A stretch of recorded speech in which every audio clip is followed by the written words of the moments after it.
नमस्कार, MT talk show में आपका स्वागत है। मैं हूं सुचिश्री। आज हमारे साथ हैं एडवोकेट सुशील कुमार सिंह जी, जो जिला अधिवक्ता संघ के चुनाव में अध्यक्ष पद के प्रत्याशी है। तो आइए उनसे हम चुनाव के मुद्दे पर कुछ बातचीत करते हैं और जानते हैं।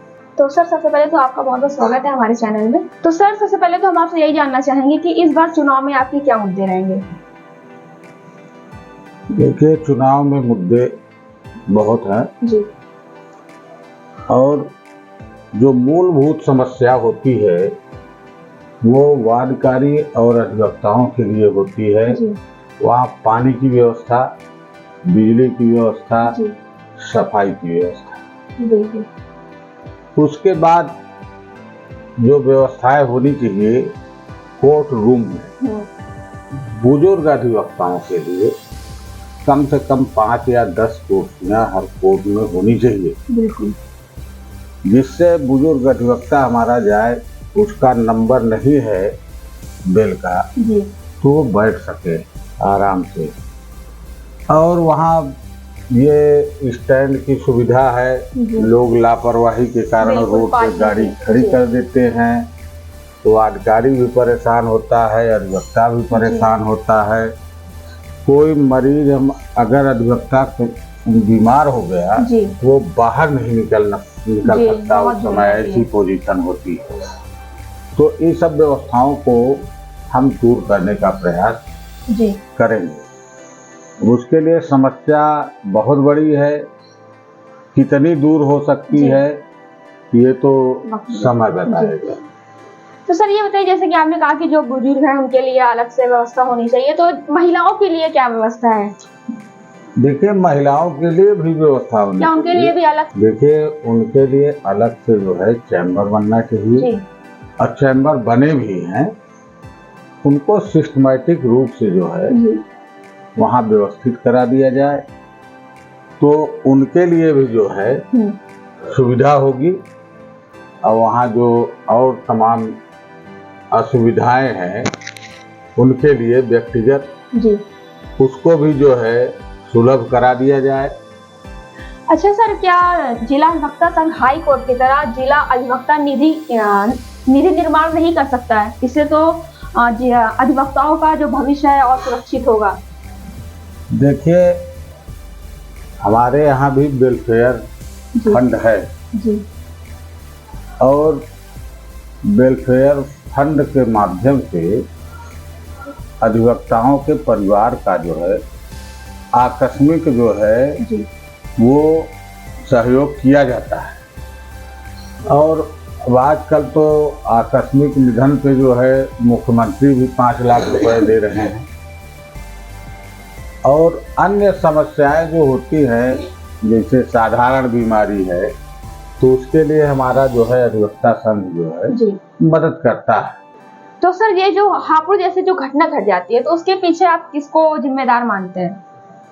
देखिए, अधिवक्ताओं के पास न डंडा होता है और न बंदूक होती है।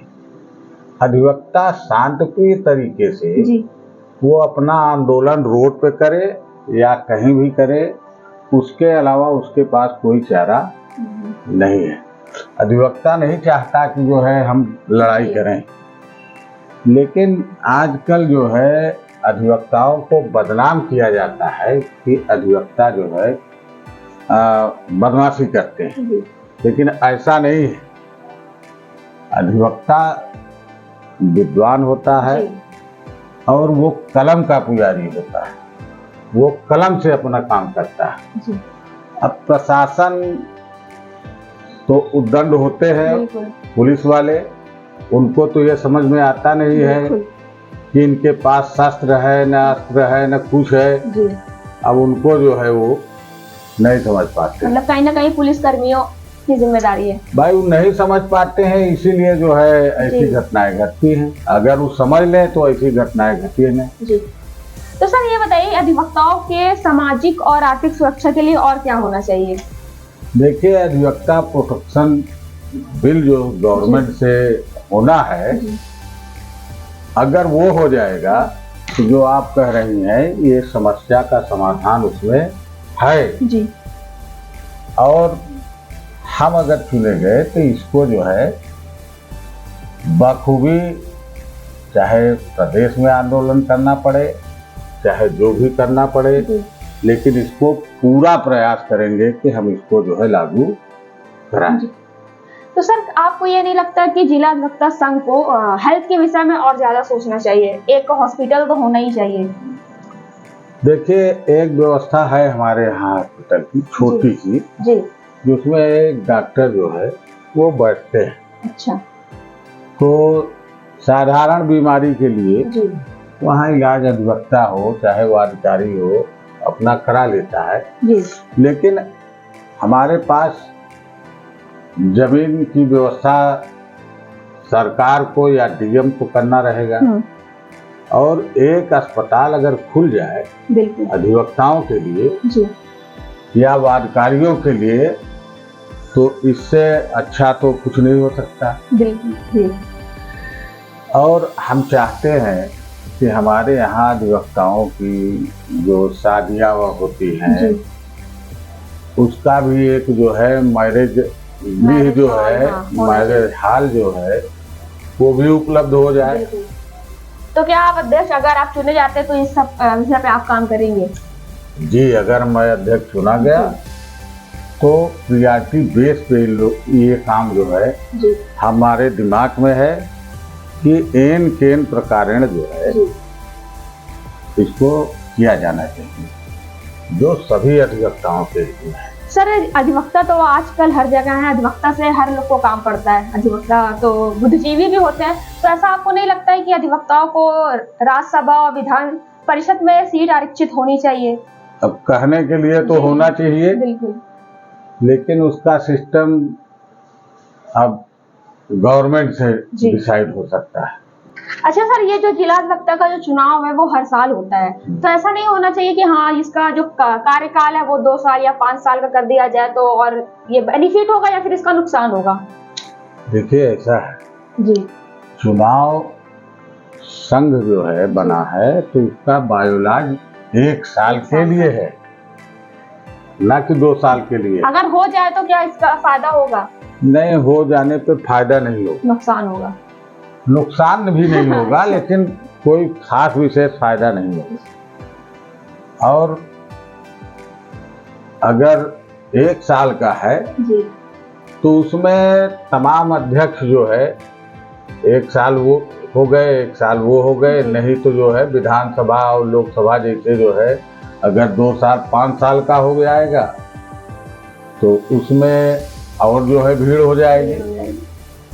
नहीं, उसमें समस्याएं होती है। 1 साल कितना होता है? अगर अध्यक्ष चुन लिए जाते हैं तो 2-3 महीना तो उसको एस्टैब्लिश होने में ही लग जाता है। क्यों एस्टैब्लिश क्या है? अधिवक्ताओं के लिए काम करना है, वहाँ एस्टैब्लिश क्या, वहाँ घर बनाना है किसी को? अरे फिर भी अगर कुछ काम वाम है जैसे कि हेल्थ के विषय में सोचा जाए या फिर आप जैसे मैरिज हॉल कह रहे हैं तो वो समय जो लगता है जो हम करेंगे जी वो ठीक है, आने वाला जो है उसको पूरा करेगा जी। ये व्यवस्था होनी चाहिए ना, मतलब कि अगर जो 1 साल वाला है कार्यकाल वो सही है। जी हाँ, सही है जी। अगर आप अध्यक्ष चुन लिए जाते हैं तो आप अपने वायदे कितने पूरे करेंगे? अब 100% तो कोई नहीं पूरा कर सकता है, लेकिन प्रयास रहेगा कि मैं जो है जी ज्यादा से ज्यादा जो है पूरा करूंगा। मतलब आपके लिए 1 साल इनफ होगा अपने काम को पूरा करने के? जी, होना चाहिए 1 साल जी, क्योंकि कोई बाहरी तो होता नहीं है, सभी अधिवक्ता होते हैं। तो हमारा अगर काम पूरा नहीं हुआ है तो आने वाला जो है अध्यक्ष जो है वो पूरा करेगा। तो मतलब कि अगर अध्यक्ष आप चुने जाते हैं तो हाँ, गंदगी, पानी और जो पार्किंग की समस्या है वो दूर होगी, और प्लस एक हॉस्पिटल और क्या मैरिज हॉल भी होगा। तो सर अंत में हम आपसे ये पूछना चाहेंगे, आप अधिवक्ताओं से कुछ अपील करना चाहेंगे? भाई, अधिवक्ताओं से हम कहना चाहते हैं कि इस बार जो है हमको अध्यक्ष बनाने का अवसर प्रदान करें, और उनके जो मंसूबे हैं, कार्य हैं, इस सब पर मैं खरा उतरूंगा, और अध्यक्ष की जो जिम्मेदारी होती है उसको भी मैं बाखूबी, ईमानदारी, निष्ठा के साथ न्यायालय में काम करेंगे। तो सर आपका बहुत बहुत धन्यवाद, आपने अपना समय दिया। तो जैसा कि आप लोग ने देखा, अभी हमारे साथ एडवोकेट सुशील कुमार सिंह जी थे, जिनसे हमने चुनाव के मुद्दे पे बातचीत की। उनका कहना है अगर वो अध्यक्ष चुने जाते हैं तो वो बहुत सारी समस्या पे काम करेंगे, जैसे कि गंदगी, पानी और पार्किंग की जो समस्या है उस पे, और जो वहाँ पे मूलभूत समस्या है बार और बेंच की, तो उस पर भी ये काम करेंगे। तो ऐसे वीडियो के साथ बने रहने के लिए आप हमारा एमटी टॉक शो फॉलो करते रहिए। मैं सुचिश्री वीडियो सुप्रिया शर्मा के साथ।